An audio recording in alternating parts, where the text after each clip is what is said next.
CPI bus యాత్రలో భాగంగా ఆసిఫాబాద్ జిల్లా కెరిమెరి మండలంలోని జోడేఘాట్లో సిపిఐ రాష్ట్ర కార్యదర్శి కూనమనేని సాంబశివరావు కొమరం భీం విగ్రహాన్ని పూలమాల వేసి నివాళులర్పించారు. ఈ కార్యక్రమంలో భాగంగా జోడేఘాట్లోని మ్యూజియంను సందర్శించి కొమరం భీం యుద్ధంలో వాడిన ఆయుధాలు, ఆదివాసీలు నిత్యం ఉపయోగించే పనిముట్లు, వంట పాత్రలు, ఆచారాలు, జీవనశైలి అడిగి తెలుసుకున్నారు. ఈ సందర్భంగా ఆయన మాట్లాడుతూ సిపిఐ 100 సంవత్సరాలు పూర్తి చేసుకున్న సందర్భంగా ఖమ్మంలో నిర్వహించే సభను విజయవంతం చేయాలని కెరిమెరి మండలంలోని జోడేఘాట్ నుండి బస్సు యాత్రను ప్రారంభించామని అన్నారు. దేశంలోని నలుమూలల నుండి సిపిఐ నాయకులు వస్తున్న నేపథ్యంలో 5,000 మందితో నిర్వహించే సభను విజయవంతం చేయాలని అన్నారు.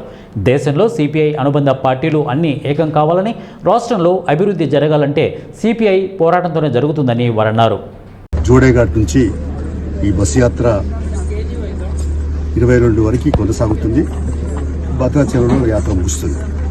ఈ యాత్ర ప్రధాన ఉద్దేశాలన్నీ కూడా సాంబశివరావు చెప్పారు. ప్రధానంగా ఈ దేశంలో ప్రకృతి అన్ని రకాల కూడా మనకి సహజ వనరులు అందిస్తున్నాయి. భూమి, గాలి, నీరు, ఆహారం అన్నీ ఉన్నాయి. కానీ సంపద కొద్ది మంది చేతుల్లో ఉన్నందువల్ల శ్రమకు తగ్గ ఫలితం రావాలని, సంపద అందరికీ చెందాలనేది కమ్యూనిస్ట్ పార్టీ మొదటి నుంచి పోరాడుతుంది. ఆ స్ఫూర్తితోటే మార్క్సిజం సిద్ధాంత పునాదుల మీద పార్టీ స్థాపించబడి 100 ఏళ్లు నిండిన సందర్భంగా మరి భూమి భుక్తి సమస్య ఇంకా పరిష్కారం కాలేదు.